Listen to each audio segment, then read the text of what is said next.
Welcome to easy math. कैसे हैं आप सब? कैसे चल रही हैं गर्मी की छुट्टियां सबकी? आई होप कि सब अपना छुट्टियों का काम भी कर रहे होंगे और साथ साथ आगे की स्टडी भी कर रहे होंगे। तो चलिए जल्दी से बिना टाइम वेस्ट किए हुए आज मैं आपके लिए लेके आई हूँ एक्सरसाइज 1.3 क्लास 10।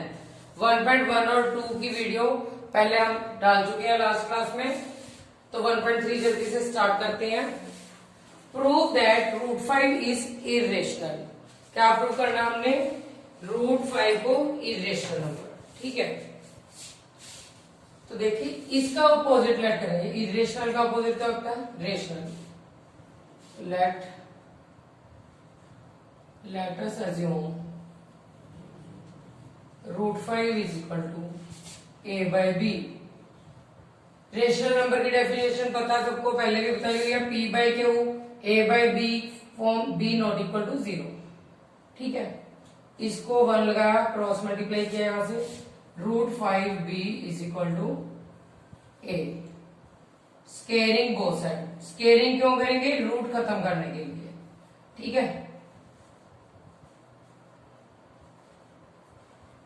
रूट 5 का स्केयर 5। रूट का स्केयर सेम नंबर का कभी भी करो तो उसका रूट खत्म हो जाता है, ऊपर से सिंपल नंबर आ जाता है। b का स्केयर किया, b square is equal to a square. अब ये 5 मल्टीप्लाई किया, अगर मैं इसको इस साइड लेके जाऊं क्या होगा? Divide. a square by 5 is equal to b square. Therefore a square divisible हुआ b से। a square is divisible by 5। अब अगर a स्केयर डिविजिबल होगा, therefore a is also divisible by 5। a भी 5 से डिविजिबल होगा। ठीक है, इसको नंबर 1 देके मैंने अभी यही छोड़ दिया। एक पार्ट प्रूव किया a। अब दूसरा कोई नंबर दिखाएंगे जो डिविजिबल होगा 5 से। अब इसके लिए क्या करती हूं मैं? पुट a की वैल्यू पुट कर लिया is equal to 5c। c को ये अलग नंबर लिया। ऐसे ही कुछ भी यहाँ 3 होगा तो 3c, 2 होगा तो 2c पुट कर लेंगे। जिस भी नंबर को हमने प्रूव करना उसी की value. a is equal to 5c put किया हमने नंबर 1 पे इन इक्वेशन फर्स्ट। देखो क्या था? 5b square is equal to a square. तो 5b square is equal to a की वैल्यू डाली 5c square. 5b square is equal to 25c square. Cut किया, b स्क्वायर ये मल्टीप्लाई में 5 इधर आके डिवाइड होगा। ठीक है, देयरफॉर जैसे सेम अभी हमारा a square by 5 is equal to b square बना था, यहाँ पे b और c में आगे रिलेशन, तो b square is divisible by 5। Therefore b is also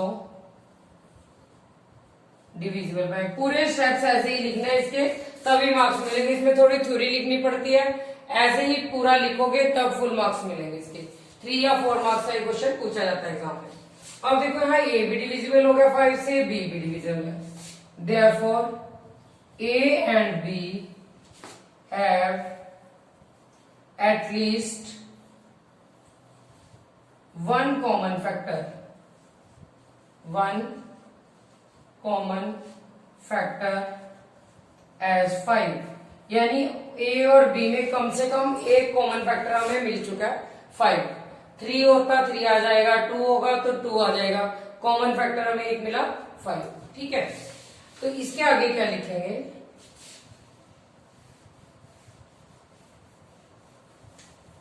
जब हमें कॉमन फैक्टर इसके बीच मिला तो कोप्राइम की डेफिनेशन पता होनी चाहिए। कोप्राइम में क्या होता है कि कॉमन फैक्टर नहीं होता। ठीक है, तो इसलिए तो ये क्या हुआ? This contradicts to the fact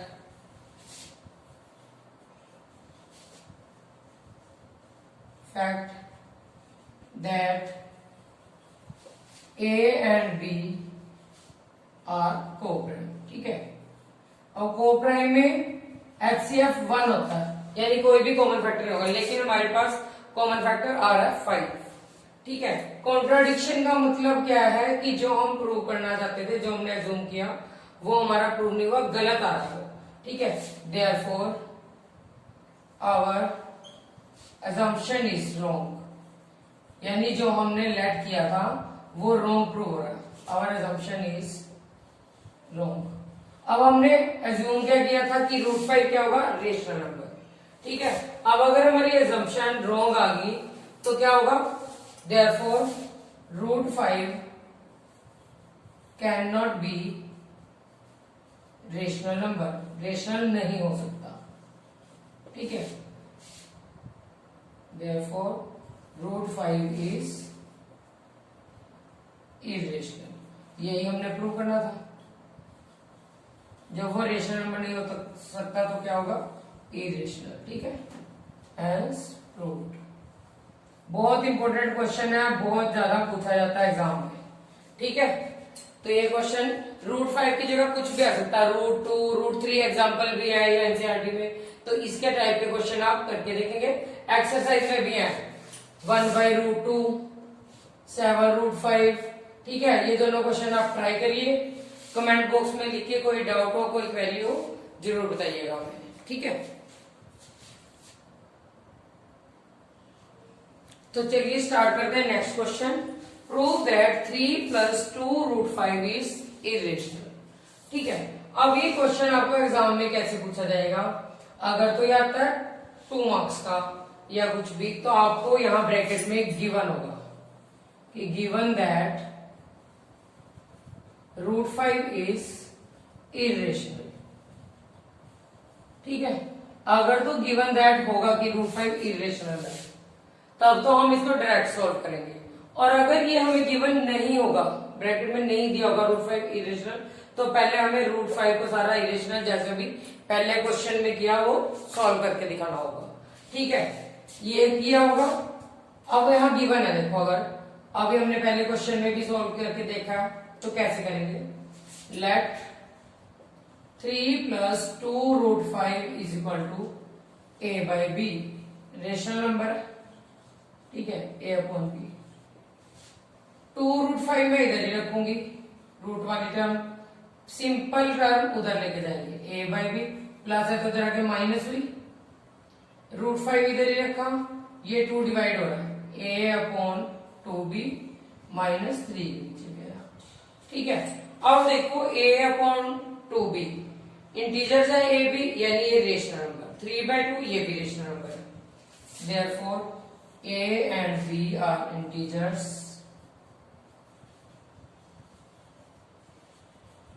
and a/2b and 3/2 are rational number.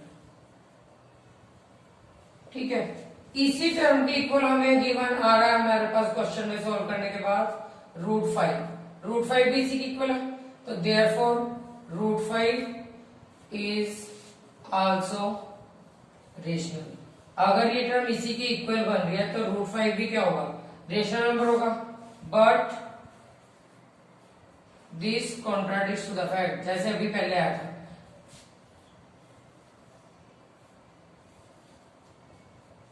Fact that √5 is rational. इस फैक्ट को एक प्रूव करो कि क्वेश्चन में गिवन हमें √5 क्या होता है, इरेशनल।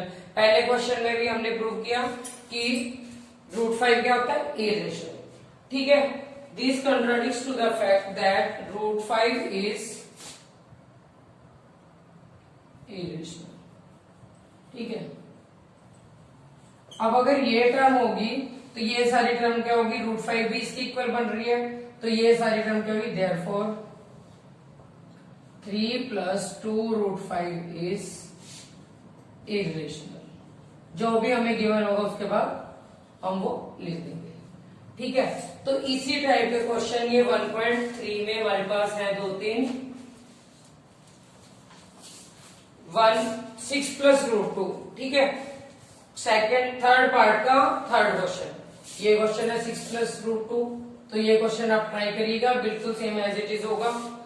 अगर कोई क्वेरी हो, कुछ भी डाउट हो, तो कमेंट बॉक्स में लिख के जरूर बताइएगा।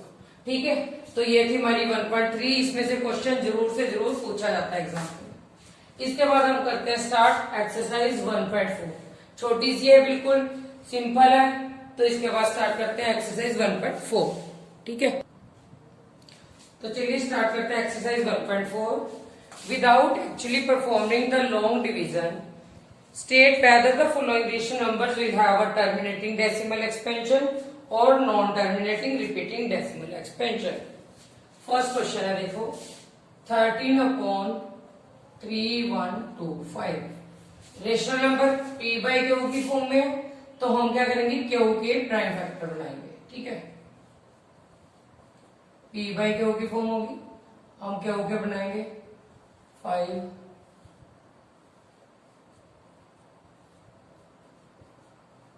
पर गया। ठीक है, 5 कितने टाइम्स आया, 1 2 3 4 5। तो इसको हम क्या लिख सकते हैं, 13/5 टू द पावर 5। ठीक है, अब देखो इसके लिए फॉर्मूला क्या है कि जो क्यू है डिनोमिनेटर है उसमें हमारे पास या तो 2 की पावर n यानी 2 की पावर में कुछ भी होगा और 5 की पावर, ये फॉर्म बननी चाहिए 2 की पावर n एंड 5 की पावर m। अब देखो 5 तो बन रहा है, तो मैं इसको 2 की पावर 0 लिख सकती हूँ, क्योंकि किसी भी पावर 0 होगा तो वो किसके इक्वल होता है, 1 के इक्वल। ठीक है, therefore Q has factor of form 2 की पावर n 5 की m। इसकी फॉर्म में अगर बनता है, therefore given expression is, given rational number is